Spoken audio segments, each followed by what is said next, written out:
So our relationship with China, which really has been very, very active since about 2013, has involved cultural exchange, so using all of our assets in the UK, including an amazing archive of Chinese film, bringing that work into China, representing it to the Chinese audiences, but also presenting new and old Chinese films to British audiences. So that was our starting point.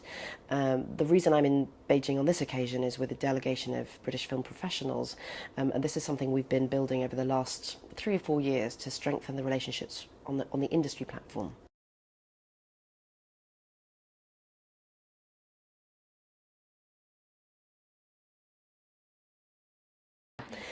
Yeah, it's so interesting. Things are changing really, really rapidly. In 2014, the box office was growing exponentially, and it was still news. I mean, nowadays it's commonplace to talk about the growing Chinese theatrical marketplace, but it was incredible, and it was on the ascendant, and it was yet to take over the US, except for 1 or 2 months here or there where a big film had taken off.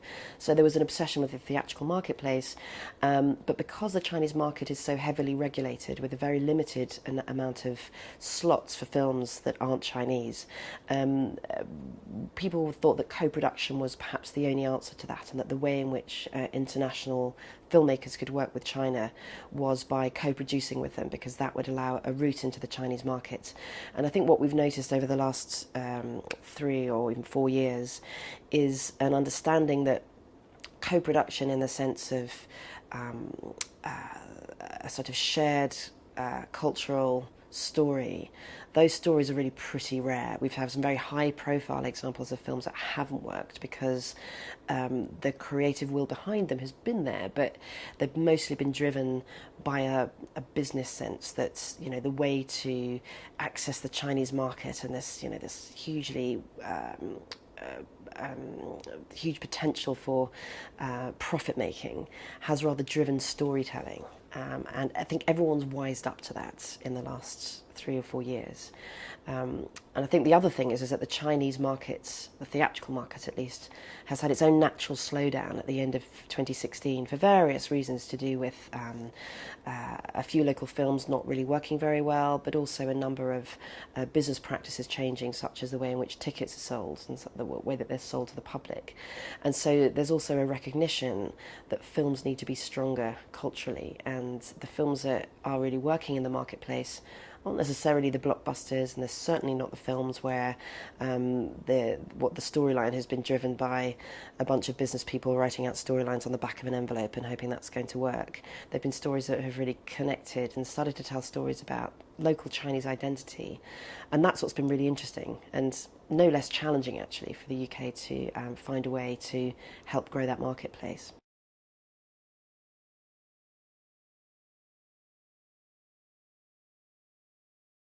I think that was really, really interesting, actually, because the BFI has its own platform in the UK, an online platform, and ITE has been really, really dynamic in the market. And so what was interesting about that particularly was, I think what ITE was interested in from the BFI was not only our ability to speak to all of the players in the British market and the rights holders, but our curatorial ability too. So taking content that had played at London Film Festival, packaging that for Chinese audiences, so not only to bring those stories to the marketplace in terms of individual films, but to tell a story about British films as well that would allow those very sophisticated Chinese consumers to begin to really engage with British film in quite a rich way. Their acquisitions policy at the time was certainly around the freshest possible content. So they have been in markets and festivals such as Cannes, and they really want to pick up the buzz titles and have the narrowest window possible between the film's international release and theatrical release and getting on the platform, and I believe that's still the case. They've become a lot more commercial. That I know that they're having conversations also with US studios these days, because they have been one of the first players really to recognise the value of quality and the exclusivity of that content.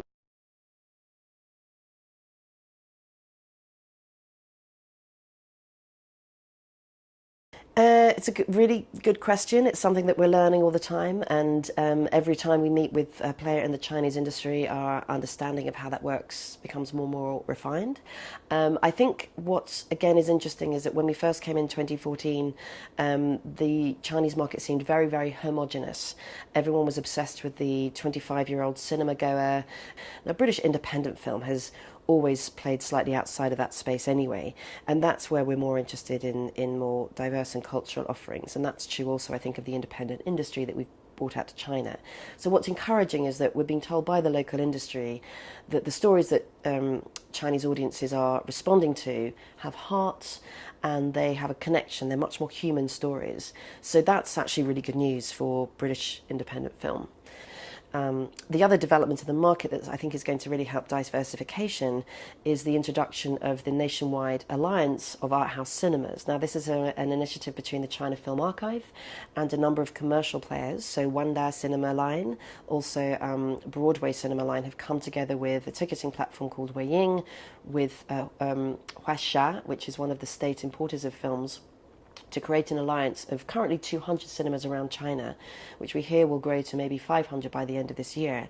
And a small number of foreign films every year, alongside Chinese art house films, will have an opportunity to be shown on that much more specialised circuit.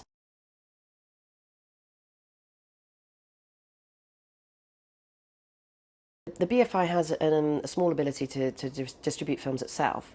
Our key role on an industrial platform is to encourage the industries to meet one another. So, for example, we have Simon Crow with us on this trip from SC Films. Now, Simon's company is a financing production, but predominantly an international sales business. He's already picked up 2 Chinese films for international distribution. Big Fish and Begonia and Monkey King Hero is back. The 2 of them are absolutely blockbuster hits in China. And his company has taken those films on for international release. So, you know, it's a challenging thing to take a Chinese film into the UK market. And the BFI is well placed to do that on occasion, but it's also exciting to see commercial players coming to the table.